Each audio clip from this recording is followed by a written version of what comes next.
2016 সালের মধ্য জানুয়ারি নৃশংস হত্যার শিকার একই পরিবারের 5 জন। এর মধ্যে 2 জনই শিশু, বয়স 10-এর নিচে। পুলিশের তদন্তে উঠে আসে হত্যার কারণ নারী ঘটিত আর আর্থিক লেনদেন। হত্যাকারীও পরিবারটির পূর্ব পরিচিত। এবারেও ঘাতক পরিবারটির অচেনা কেউ নন। প্রধান অভিযুক্ত শিশু আব্দুল্লাহর দুঃসম্পর্কের নানা।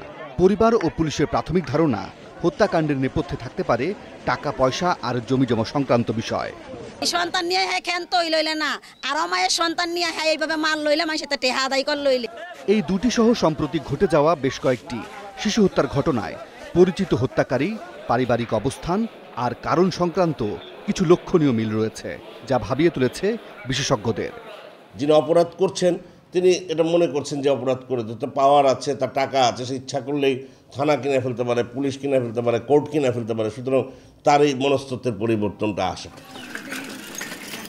নারী ও শিশু সংক্রান্ত বিচারাধীন 30 লাখ মামলার সংখ্যাও বলছে সমাজ, অপরাধীর মনোজগৎ সহ পরিবর্তন ঘটেছে নানান জায়গায়।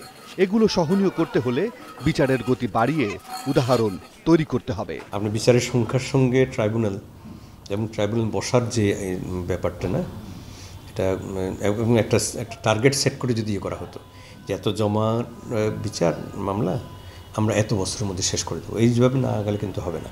একই সাথে পরিবার পর্যায়ে সন্তানকে সময় দেয়া, চাকুরিজীবীদের ক্ষেত্রে পরিবারের মুরব্বী অর্থাৎ দাদা দাদি, নানা নানির সংস্পর্শ, বাসার গৃহকর্মী, ড্রাইভার, দারোয়ানের তথ্য সংগ্রহ এবং তাদের সাথে আলোচনা, পাশাপাশি শিশুদের স্বার্থে এলাকাভিত্তিক কমিউনিটি গড়ার পরামর্শ বিশ্লেষকদের। সামাজিকভাবে একটু সামাজিক আন্দোলন দরকার। ইয়ুথ, যুবক, পুরুষ এবং মহিলা যারা আছে তারা কিন্তু তাদের আশেপাশের পরিবারগুলোতে এই বিষয়গুলো সম্পর্কে সহায়তা করতে পারে। এগুলো যত বেশি আসতে থাকবে তত বেশি রাষ্ট্রের উপর প্রেশার তৈরি হবে। রাষ্ট্রের উপর প্রেশার তৈরি হওয়া মানেই হচ্ছে রাষ্ট্রের নতুন নতুন প্রোগ্রাম, যেগুলো আগে বলেছি সেই প্রোগ্রামগুলো তারা ইনিশিয়েট করতে পারবে। এসব ছবি আর খবর আশা জাগানিয়া। গবেষকরা বলছেন, যেখানে এক শ্রেণীর মানুষ পৈশাচিকতায় লিপ্ত, সেখানে এখনো অসংখ্য মানুষ আছেন যারা শিশুদের জন্যে অন্তপ্রাণ। মীর হাসান, যমুনা নিউজ, ঢাকা।